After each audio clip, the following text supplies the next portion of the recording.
The stars shined like diamonds in the dark sky. In the middle of the galaxy floated a massive silver station, the Intergalactic Academy, where the best students from across the universe came to learn. The academy was full of peace, light, and knowledge. Aliens of all shapes and sizes arrived from their home planets.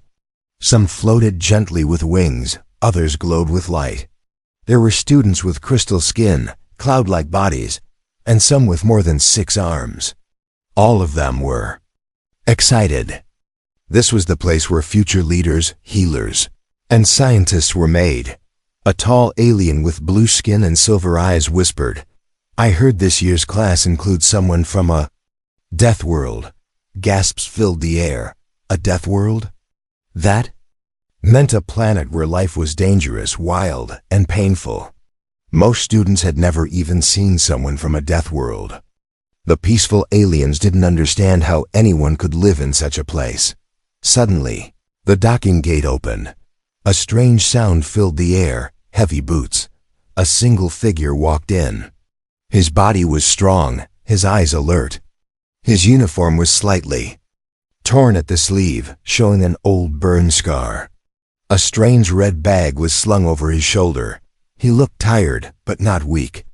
In fact, he walked like he had faced 100 storms and survived them all. His name was Ethan Cole, the first human student at the academy.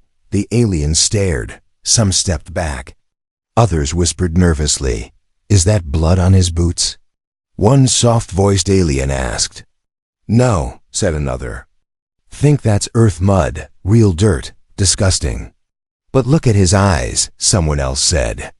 "He looks like he's always ready to fight." Ethan stopped in the hallway. He could feel every eye on him, but he didn't care. He had trained for this.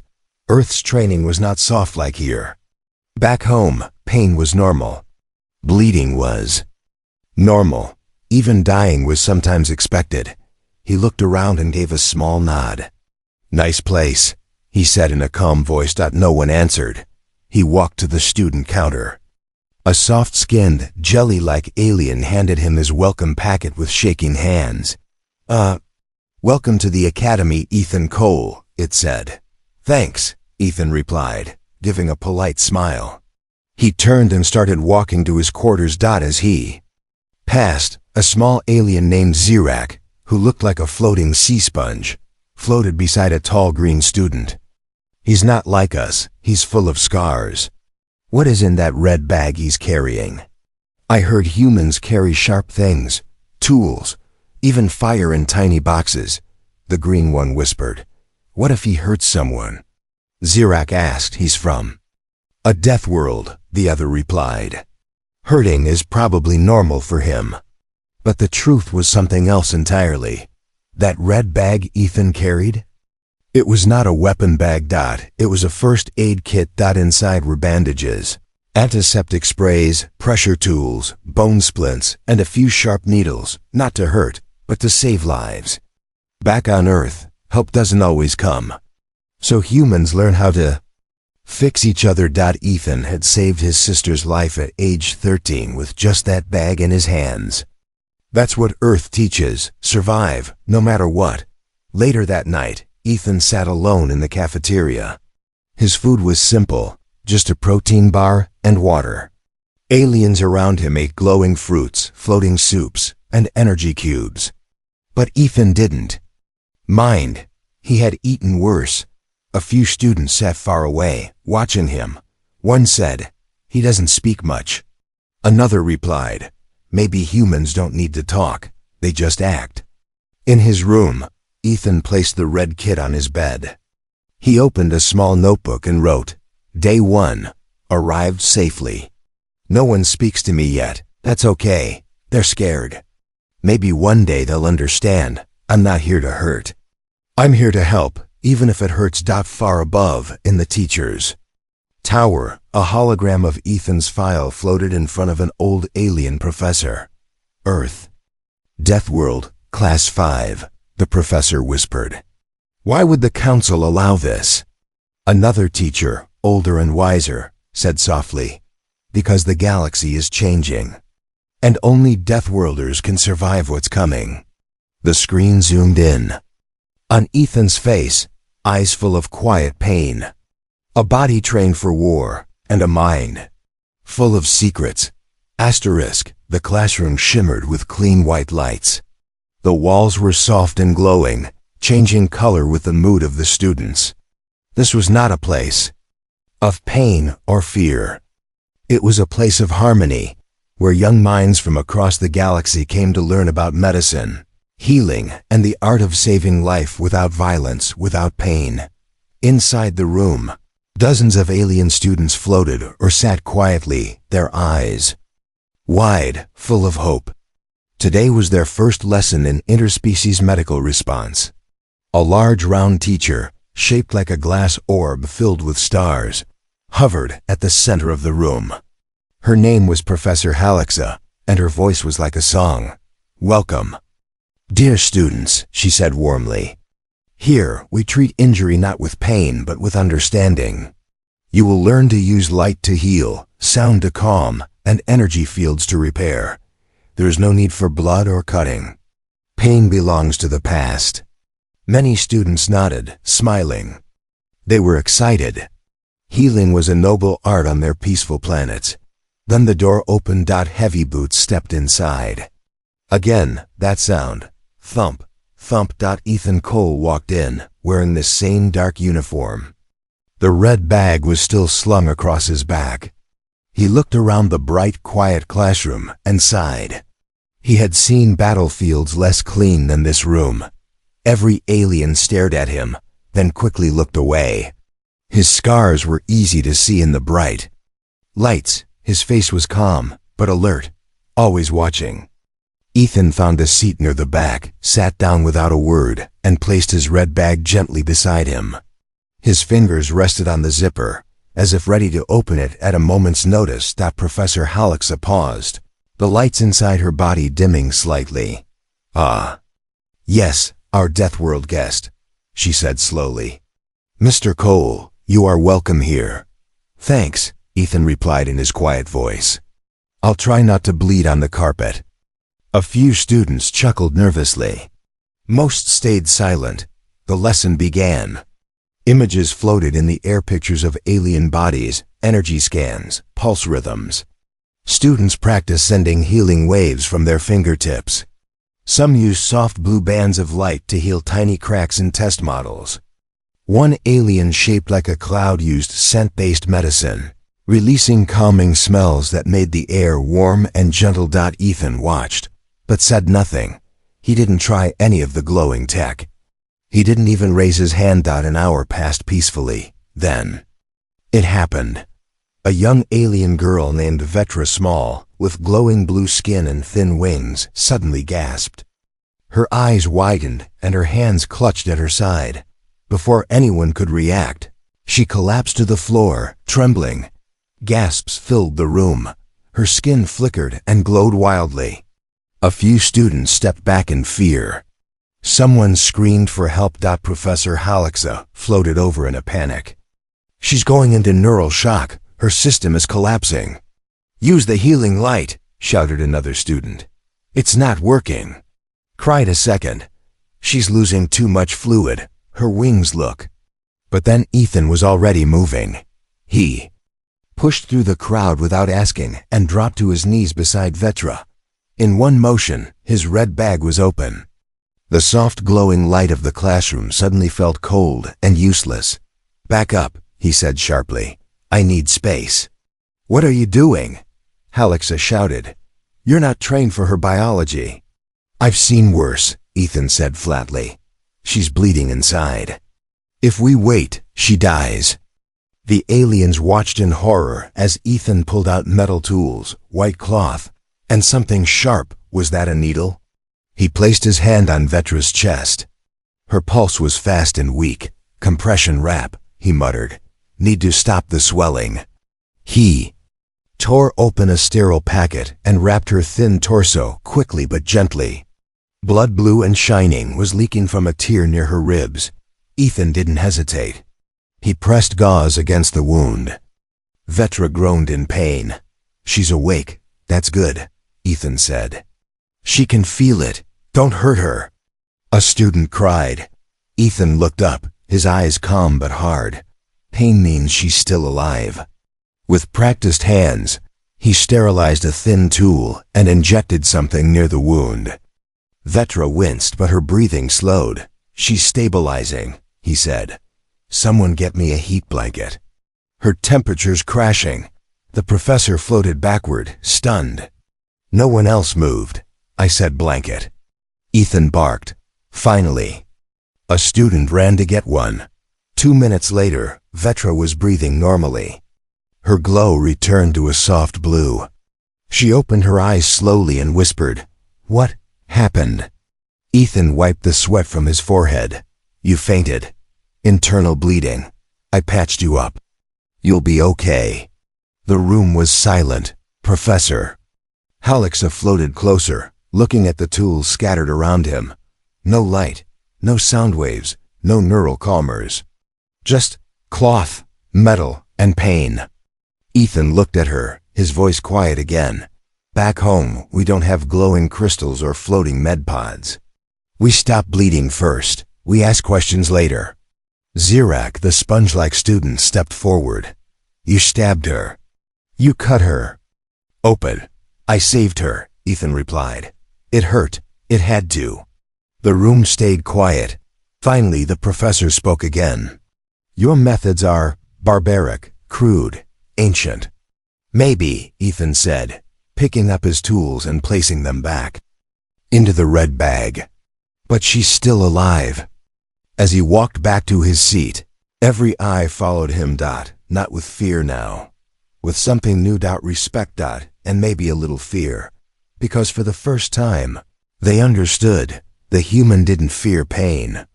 He mastered it, and in a galaxy full of peace, maybe that kind of pain was something they needed. Word spread fast. Within 2 rotations of the Academy's moon, everyone had heard the story.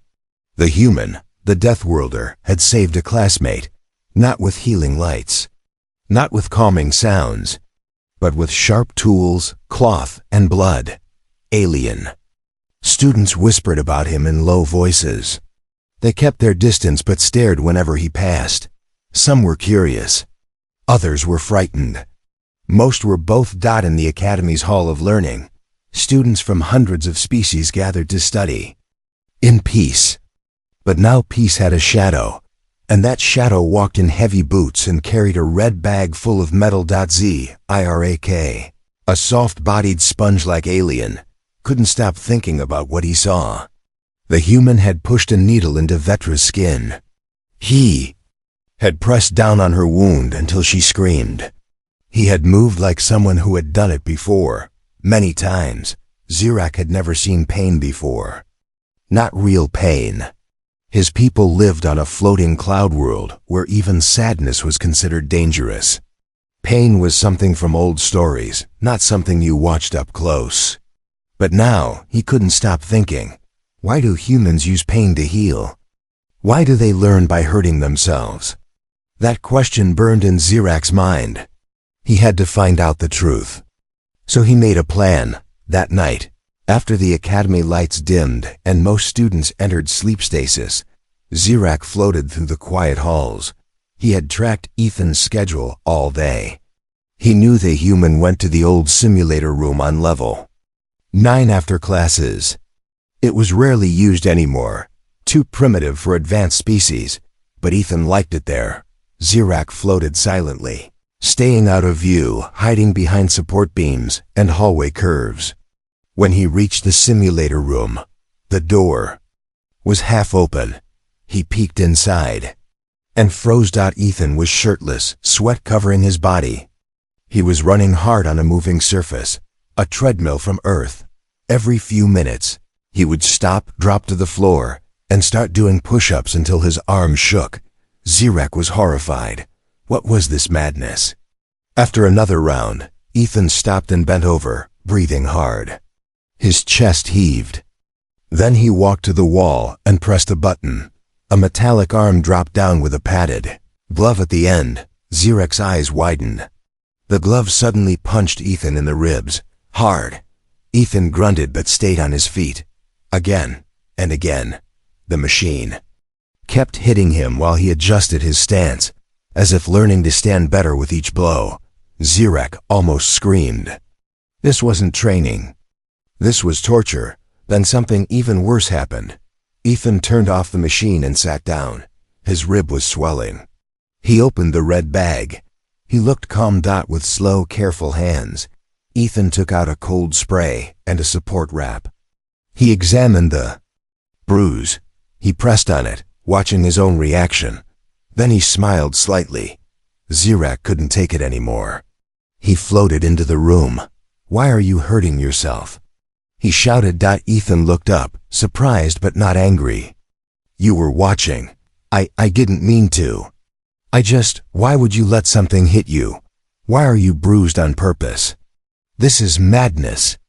Ethan wiped sweat from his face with a towel and drank water before answering. "It's not madness," he said simply. "It's training, but pain is damage. Pain means something is wrong." Ethan shook his head slowly. "No, pain means something is changing." Zirak floated closer, cautiously. "But why would anyone want pain?" "Because on Earth, pain teaches us," Ethan replied. "It tells us where our limits are, and then we learn how to push them." Zirak tried to understand, but it made no sense. "So, you choose pain?" "Not always," Ethan said. "Sometimes pain chooses us. A fall, a burn, a cut. We can't avoid it. So instead, we learn to live through it. To keep moving, to fight back." Zirak looked at the human closely. His arms were full of old marks, healed cuts, faded bruises, scars that told stories. "What happened to you?" he asked softly. Ethan was quiet for a long time. Then he sat down on the floor, resting his arms on his knees. "I grew up in a place where hospitals were far, and doctors didn't always come. My mom got sick once, infection, no med pods, no healing field, just me, some hot water, and what I had in my bag." He looked at the red kit beside him. "I messed it up the first time, but I kept trying. Pain was part of it. Hers and mine." Zirak felt something strange, something heavy. "So, you hurt yourself now to prepare for future pain?" Ethan nodded. "To make sure I don't freeze when someone else needs help." The alien floated silently, absorbing the idea. On his planet, pain was the enemy. But this human had turned it into a teacher. "Do all humans do this?" Zirak asked. Ethan gave a half smile. "Not all. But most learn young that the world doesn't care if we're comfortable. Earth is full of sharp edges. You don't grow up there without earning a few scars." For the first time, Zirak looked at the red bag not as a box of horrors, but as a symbol of survival. Can you show me?" he asked. Ethan raised an eyebrow. "Show you what?" "How you fix wounds, how you help others." "I want to learn the Deathworld way." Ethan looked surprised, but not displeased. He nodded slowly. "All right, but you might cry the first time." Zirak smiled nervously. "I don't even know how." They both laughed, softly. And somewhere in the deep halls of the peaceful academy, something rare and powerful was beginning. Understanding between two worlds that once feared each other.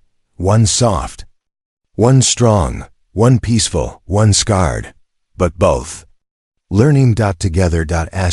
For 3 weeks, the academy buzzed with whispers and sideways stares. Ethan Cole, the human, had become more than just a mystery. He was now a legend in making. Some called him dangerous. Others called him brave. But all agreed on one thing. He was different. The red bag never left his side. The students had started calling it the wound box, though most had never looked inside. Some imagined it was full of knives. Others thought it might hold poison. One student even believed it contained earth magic. But the truth was far more ordinary and far more powerful. Only Zirak, the sponge-like alien who had followed Ethan into the training simulator, truly knew what the red bag was for. He had seen the healing tools, the sterile sprays, the bandages, the sharp needles. And he had started to understand. On Earth, pain wasn't a curse. It was a tool. The Academy wanted peace. But that peace was about to be tested. It began with a simple training exercise. Professor Holixa floated into the morning session with an excited glow in her orb-shaped body. Today, she said, you will participate in a group simulation, an emergency response drill. You will be placed in an artificial hazard zone, and your task will be to assist each other and survive as a team. No real danger, of course. The filtro simulation is completely controlled. The students were divided into small teams. Ethan was placed with 3 aliens. Zirak Vetra, the same blue-skinned girl he had once saved, and Kale, a tall, green-scaled student who still didn't trust the human. They stepped into the simulation chamber, a large room with silver walls and holographic projectors. With a soft hum, the chamber transformed. The clean metal disappeared. In its place rose broken trees, jagged rocks, dark skies, and heavy air. The simulation was Earth-like, but worse. Wind howled. The sky flickered with lightning. The ground shook. Then something went wrong. A deep rumble passed under their feet. The air shimmered strangely. Ethan's eyes narrowed. This isn't part of the program, he muttered. Before anyone could respond, a loud crack echoed through the chamber. The ceiling support beam above them shook violently, then collapsed. The floor trembled, and a corner of the simulation platform broke loose. Screams, static, then silence. The control room went dark. The simulation glitched, and then locked itself. No instructors. No safety overrides. The 4 students were now really trapped. Inside. A fake world that had just become dangerously real. Dust filled the air. A sharp piece of metal stuck out of the ground where Kale lay, unmoving. Vetra was coughing, her wing bent at an unnatural angle. Zirak was stuck under part of the broken support beam, his soft body twitching in panic. Ethan stood up first, coughing. His ears were ringing, but his mind was clear. This wasn't the first time he'd seen chaos. He moved fast. Don't move, he shouted. Everyone still breathing? Help, Zirak cried. I can't feel my lower side. I'm here, Ethan said, running to him. Don't panic, just breathe. He grabbed the beam and pushed. Nothing. He tried again, using his shoulder this time. It shifted, then rolled just enough for Zirak to wiggle free. I think I'm bleeding, Zirak whispered, shaking. Ethan opened the red bag. No kidding, he said. Hold still. He sprayed a cold antiseptic on the wound. Zirak flinched. That stings, it's supposed to. Ethan pulled out a compression wrap and bandaged the bleeding side, tight but safe. Now stay still. You're stable. Then he turned to Kale. The tall green alien was pale. A piece of sharp metal had pierced his leg. Deep. Ethan ran to him. Kale tried to push him away. Don't touch me. You're going to stab me again, like Vetra. Ethan didn't have time for fear. I'm not asking, he said firmly. You want to keep your leg or not? Kale went silent. Ethan knelt and examined the wound. Blood was oozing fast. Okay, he said, almost to himself. Pressure first. He pulled a clean bandage from the red bag, folded it thick, and pressed it hard on the wound. Kale cried out in pain. I know, Ethan said. But if we don't stop the bleeding, you'll pass out, or worse. Next came the splint. Ethan broke a simulation branch and wrapped it against Kale's leg with medical tape. The tools were basic, but they worked. Last was Vetra. Her wing was badly bent, maybe fractured. Ethan helped her sit up. She looked at him with tears in her eyes. It hurts. I know, he said gently, but you're going to be okay. He scanned her body, then used 2 curved pads from his kit to brace her wing. Then he wrapped her in a silver, thermal blanket from the bag. They were all alive, hurt, but alive. Hours passed. The emergency system stayed down. The simulation kept running. The wind grew louder. The cold got sharper. And the fear inside the group began to rise. Zirak huddled near Ethan, shivering. What if they don't find us? What if this is the end? Ethan looked up at the dark sky. Then we keep surviving. That's what we do. Why aren't you scared? Vetra asked. I am, he admitted. But fear is just a tool too, like pain. It tells you what matters. Kale, still sweating and pale, looked at Ethan with a new kind of respect. You saved us. Again. Aiden didn't answer. He just leaned back against a broken tree and closed his eyes for a moment. Then finally, the chamber doors opened with a loud hiss. Instructors rushed in. Med drones flew overhead. But the real work was already done by a human with no tech, no drones, no energy fields, just a red bag, and a heart that refused to give up as the other students were lifted out. One instructor looked at the wreckage and said quietly, "We programmed a test, but we never expected the simulation to break." Another replied, watching Ethan help Kale stand, "He didn't need a test. Earth trained him already." And above it all, the message was clear. The Deathworlder didn't just survive. He taught survival, even in a place that had forgotten how. The great towers of the Intergalactic Academy stood still under the blue glowing stars, but inside, something was rumbling.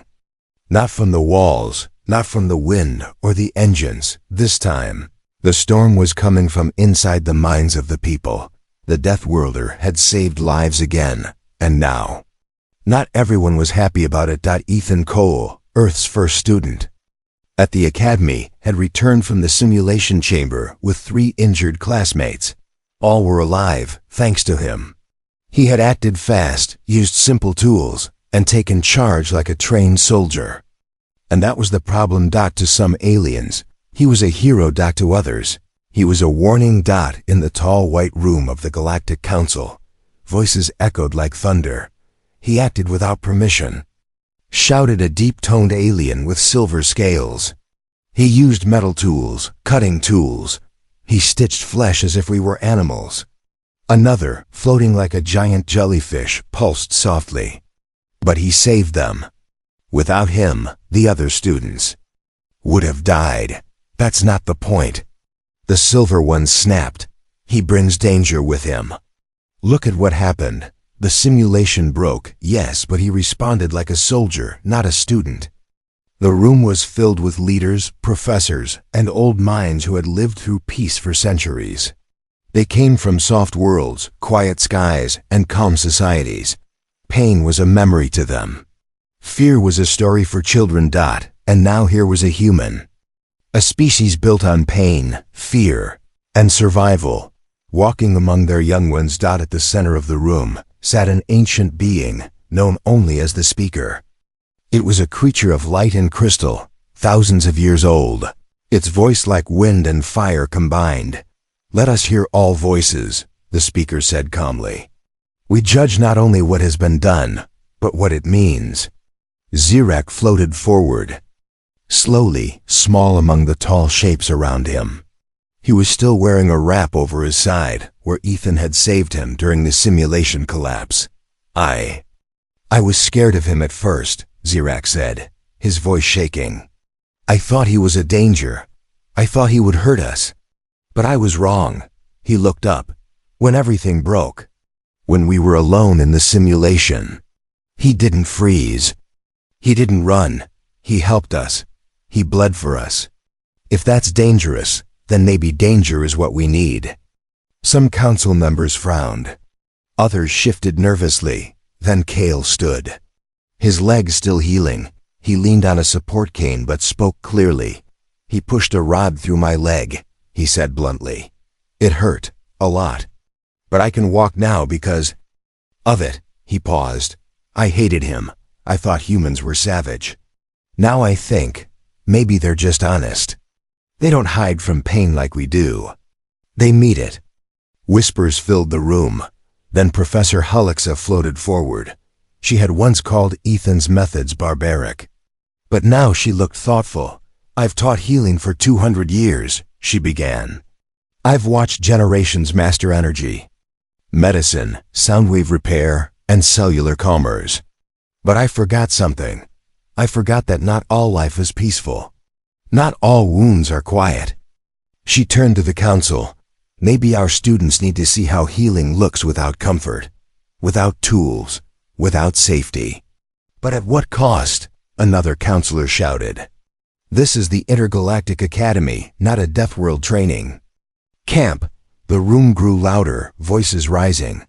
"Are we to let humans teach our children how to cut each other? What if he loses control? He is dangerous." "He is prepared," someone answered. Then a soft voice echoed from the far side of the chamber.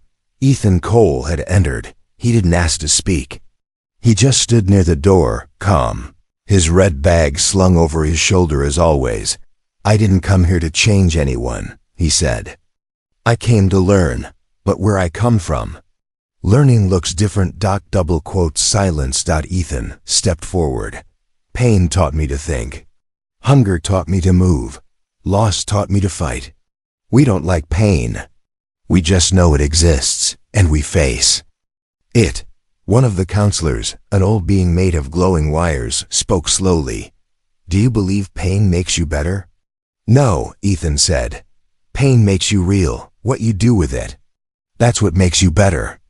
He looked around the room, into dozens of different alien eyes. "I didn't save them because I was trying to prove something. I saved them because they were there, because no one else moved." A long pause followed. The speaker leaned forward. "Do you believe we are weak?" Ethan shook his head. "I believe you've forgotten something Earth remembers every day. Survival isn't a theory. It's a test." The speaker's body glowed a deeper color. "And if we ask you to leave?" Ethan didn't flinch. "Then I'll leave. But pain and danger won't leave with me. They'll come anyway. One day, somewhere." He looked down at his red bag. "When they do, you'll want someone nearby who doesn't panic." The room stayed still for a long time. Then the speaker raised its hand. "This council will vote." The votes came slowly. Some voted for peace, others for caution, but more than half voted for preparation. The final result was clear. The Deathworlder would stay. Not just as a student, but as a guest instructor in basic survival techniques. A new class would be created, the Deathworld Protocol. A course to teach those who had never tasted pain how to understand it, how to face it, and how to rise beyond it. As the council disbanded and the room emptied, Ethan stood alone for a moment. He looked out the high window at the stars beyond. So beautiful, so peaceful, and still full of danger. He didn't smile. Not fully, but his eyes shined a little brighter. It started with a sky full of silence. The Intergalactic Academy, usually humming with peaceful energy, pulsed with a rare tension. Hallways echoed quieter than usual. Lecture screens were paused mid-lesson. Students whispered instead of shouted. Professors stood still for longer than they should have. Something was coming, and everyone knew it wasn't just another test. Earlier that morning, a message lit up across every student interface. Final practical exam, field survival simulation 48 hours. No communication, no external assistance. Emergency protocols active. Location, Planet D17, Class 3 hostile environment. All students must participate. No exceptions. Students stared at their screens in disbelief. This wasn't a typical holosim. It wasn't a safe glowing room with artificial light and padded floors. It wasn't a challenge designed to make you think. It was meant to make you sweat. And maybe bleed. The council had approved it after long debate. Some still argued that the test was too risky. Others believed it was necessary. A final exam, yes, but Also a final lesson. And at the center of this lesson was one human. Ethan Cole sat alone in the transport shuttle, strapped into a corner seat, his red bag at his feet. His eyes were closed, but he wasn't sleeping. He was listening, counting the breath patterns of the aliens around him, measuring the beat of his own pulse. Not out of fear, but habit. Across from him sat Zirak, his soft body slightly trembling. Next to Zirak was Vetra, her wing healed but wrapped. And Kale, tall and serious as ever, stared at the window, where the stars began to fade. Planet D17, Kale said quietly. Never been charted fully. Atmosphere's toxic to some species. They adjusted our suits, Vetra added. We'll be fine, right? Ethan opened his eyes. No one's ever fine, he said. You just get through it. The shuttle rattled. Moments later, the hatch opened. Heat struck first, then a wall of thick yellow mist.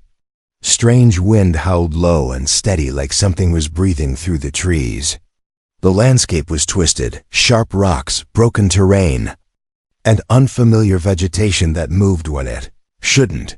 The students were dropped in 5 groups across the planet. No technology allowed. No advanced healing fields. No food rations except what you could find or make. Only basic suits. An emergency tracker that wouldn't activate for 48 hours. And your teammates. Ethan's team was dropped in the deepest ravine. Almost immediately, Kale twisted his ankle climbing a slope. Vetra's breathing mask began to flicker. Zirak panicked when a vine wrapped around his foot. It took less than 20 minutes for the group to realize this wasn't pretend. This was real. Hours passed. The sun never fully set, just shifted into a red haze. Sweat ran down every back. Suits grew heavy. The heat drained energy fast. One by one, the group slowed. Until Ethan stopped walking. Until Ethan stopped walking. We need shelter, he said. Now. There's nothing here, Kale muttered. Just dust and poison air. Ethan pointed to a crooked cliff ahead. There's a rock overhang. It'll block wind and give US shade. We dig under the slope for insulation. It'll be cooler by 10 degrees. The others stared. How do you know that? Zirak asked, exhausted. Because I've done this before, Ethan said. On Earth. They followed. Within 30 minutes, Ethan had scraped out a hollow beneath the rocks. It wasn't comfortable, but it was safe. He handed out pieces of dried root from a plant they passed earlier. It's bitter, but it won't kill you, he said. Vetra looked at him wide-eyed. How can you tell? I saw a bird eat it and fly off. If it didn't die in 10 seconds, we're good. She made a face but chewed it anyway. Night came, but the temperature didn't drop much. Instead, buzzing sounds grew louder. Insects the size of fists circled overhead. A sharp hiss echoed through the mist. Then dash screams. From the North Ridge. Another student team. Ethan stood instantly. Stay here. You can't go alone. Kale barked, I'm not asking. He grabbed his red bag and ran. Through the dark mist, over razor-edged stones. He moved fast. His body was made for this. His brain was clear, his heart steady. When he reached the source of the scream, he saw it. A winged student had fallen. His leg twisted the wrong way. His partner was trying to pull him, but the mist beasts had arrived, 6-legged creatures with no eyes and 2 many mouths. Ethan didn't slow down. He picked up a stone and threw it hard, hitting one creature square in the head. It hissed and turned. Ethan ran at it, yelling. The beast scattered, unused to prey that charged. He reached the injured student, opened his red bag, and went to work. Bones out, he muttered. We'll reset it on 3. What? 1, 2, crack. The student screamed. Ethan wrapped the leg fast, used sticks for a splint, and gave the other student a rock. Throw it if anything moves. He carried the injured student back, half dragging him across the slope. By the time they reached safety, Ethan had 2 cuts on his arm and a burn on his shoulder. He didn't care. Vetra helped the student drink water. Zirak patched Ethan's arm with supplies from the red bag. Kale stood watch. The night passed slowly, but no one died. When the emergency beacon finally activated the next day, rescue ships arrived. Medics rushed out, expecting chaos. What they found instead was survival. Every team had losses, bruises, burns, and panic. Some had given up. One student nearly dehydrated completely. Except Ethan's team. Not one lost. One of the medics whispered to another. How did they hold out this long? Zirak answered, overhearing them. Because we had someone who wasn't scared of getting hurt. Later in the debriefing, Ethan said very little. I didn't do anything special, he told the board. I just treated it like Earth. A professor from a cloud planet looked at him with awe. But this wasn't Earth. Ethan only nodded. That's the point. When the results were published, Ethan's team scored the highest. The Academy announced plans to add a permanent survival curriculum led by Ethan and other Deathworlders. The headline on the Academy news board read, Deathworlder saves lives again. Galactic students demand survival classes, and for the first time in Academy history, students lined up not to learn about glowing crystals or peaceful medicine, but to ask how to stitch a wound in the dark, how to make shelter out of rocks, how to survive when everything else fails. Asterisk, the Intergalactic Academy stood tall under a soft purple sky. The stars above blinked slowly, like they were watching, like they knew something had changed. And something had. For the first time in 5,000 cycles, the Academy's peaceful halls echoed with a new rhythm, the sound of determination, of courage, of scars healing the right way. It had been 6 standard weeks since the final test, since the Deathworlder had led his team through hell and brought them back stronger. Since every alien student, even the most fearful ones, had witnessed what true survival looked like. Since pain, once feared, had been accepted as part of growth. Now, the Academy buzzed with energy. But not the soft kind. This was something different. This was hope with grit. Ethan Cole stood at the center of the graduation ceremony, silent as the others around him cheered and celebrated. Hundreds of students from 50 different species lined up to receive their knowledge sigils, marks of what they had learned. Professor Halixa, once skeptical of him, now floated beside him with quiet pride.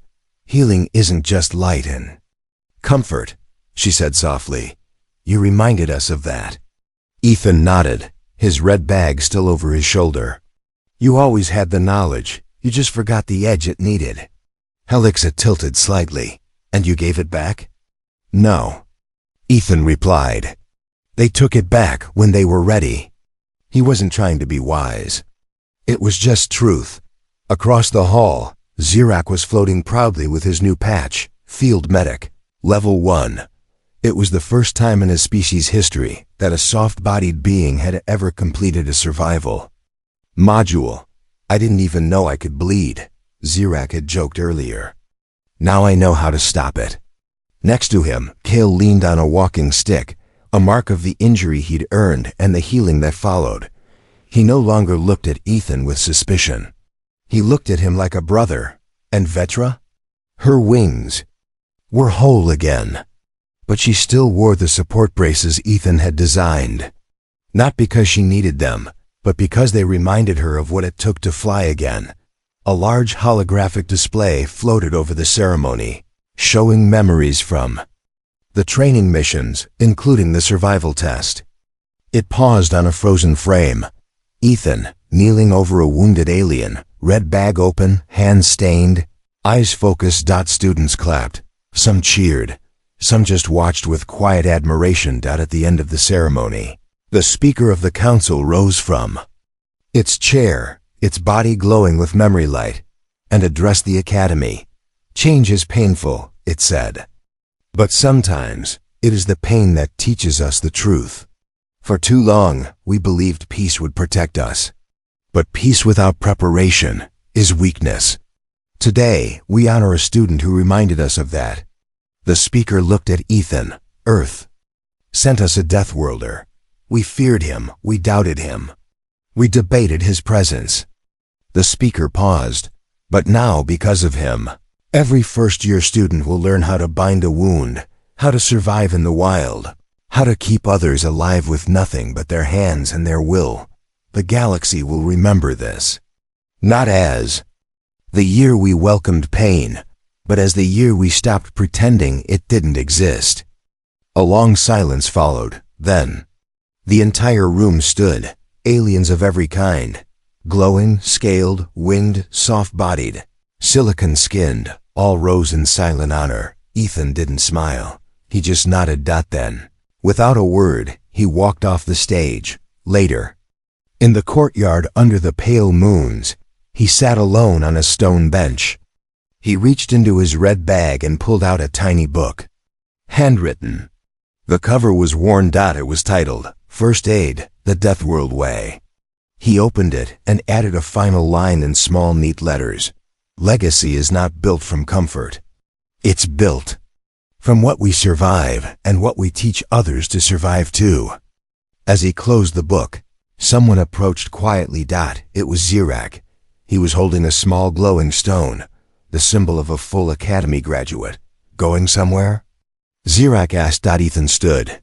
Yeah, got invited to a new colony. They're short on medics, Deathworld conditions, dust storms, toxic insects. No healing tech. Zirak floated closer. You're going alone? Ethan gave a small shrug. I usually do. Zirak hesitated, then held out the glowing stone. Take this, he said. Not as a gift, as a reminder that you didn't walk alone here. Ethan looked at it for a moment. Then gently, he placed it inside his red bag. He didn't need many things, but this he'd keep. Before leaving, he turned and looked back at the tall towers of the academy one last time. It was still glowing, still peaceful. But it was different now. Stronger, wiser, ready, because pain had walked its halls and healed something deeper than any cut. As his shuttle lifted off, students below watched in silence. A crystal-skinned child whispered to her mother, "That's the human, isn't it?" "Yes," the mother said softly. "Is he scary?" The mother thought for a moment, then smiled. "No, he's just prepared." The shuttle disappeared into the stars, but his story remained, passed from one alien to another, from student to student, told in whispers at night, in training sessions, in emergency kits, packed by trembling hands, and in the quiet courage of those who were no longer afraid of pain. Because once, long ago, a Deathworlder came, not to conquer, not to fight, but to show the galaxy how to survive, and they never forgot.